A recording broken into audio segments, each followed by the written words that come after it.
بسم اللہ الرحمن الرحیم۔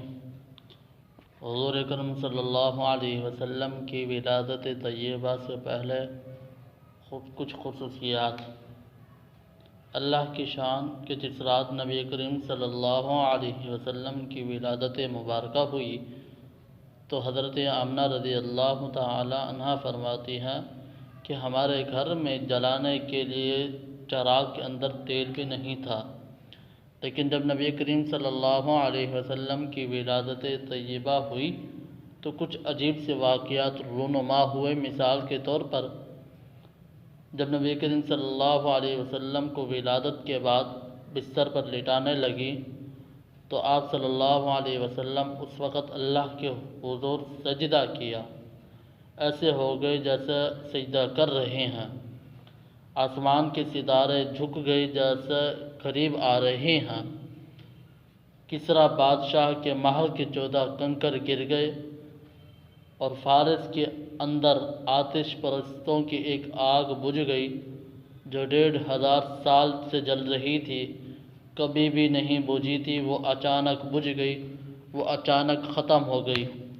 اس دوران کسریٰ بادشاہ نے خواب دیکھا کہ ایک عربی اونٹ ہے اور ان کے آگے کچھ گھوڑے ہیں اور وہ عربی اونٹ ان گھوڑوں کو دھکیل کر دریا سے پار بھگا رہے ہیں۔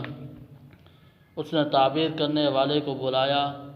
تعبیر کرنے والے نے بتایا، مجھے لگتا ہے کہ عرب میں کوئی ایسی شخصیت پیدا ہوگی کہ جس کی وجہ سے عرب کے لوگ باقی لوگوں کو جزیرہ عرب سے نکال دیں گے۔ اس نے کہا، میرے محل کے 14 کنکر بھی گر گئے ہیں۔ اس تعبیر والے نے بتایا، جناب آپ سے لے کر 14 بادشاہتیں آپ کے خاندان میں رہیں گی اور اس کے بعد یہ بادشاہتیں آپ کے ہاں سے چلی جائیں گی۔ کسریٰ بادشاہ مطمئن ہو گیا، اس کو اطمینان ہو گیا۔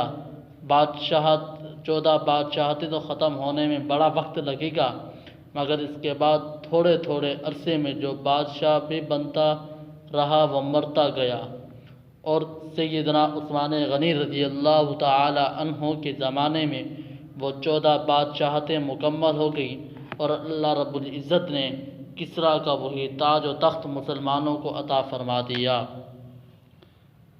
جو ستارے جھکے ہیں اس میں کیا حکمت عملی ہے؟ لوگوں، یہ وہ عظیم شخصیت ہے جس کے سامنے آسمان کی مخلوق بھی جھک رہی ہے۔ دنیا والوں، تم بھی اس کے سامنے سر تسلیم خم کرو گے تب فلاح پا جاؤ گے، ہدایت کو پا جاؤ گے۔ وقت کے بادشاہوں کو پیغام تھا کہ دیکھو، آسمان پر چمکنے والے ستارے بھی اگر جھک گئے ہیں تو تم زمین پر چمکنے والے لوگ ہو، تمہیں بھی ان کے سامنے گردنوں کو جھکانا پڑے گا۔ اور ایک یہ نکتہ آپ کو دیتا چلوں کہ یہ پیدا ہونے والی عظیم ہستی ہے، ان کی صحبت میں جو آئے گا اور ان کے قدموں میں جو آئے گا اور ان کی تعلیمات کو جو اپنائے گا، جس طرح آسمان کے ستارے ہیں اسی طرح ان کی صحبت میں آنے والے زمین کے ستارے بھی زمین کے ستارے بن جائیں گے۔ نبی کریم صلی اللہ علیہ وسلم نے ارشاد فرمایا، اصحابی کالنجوم فبأیہم اقتدیتم اہتدیتم، میرے صحابہ ستاروں کی مثل ہے، ان میں سے جس کی بھی اقتداء کرو گے ہدایت کو پا جاؤ گے۔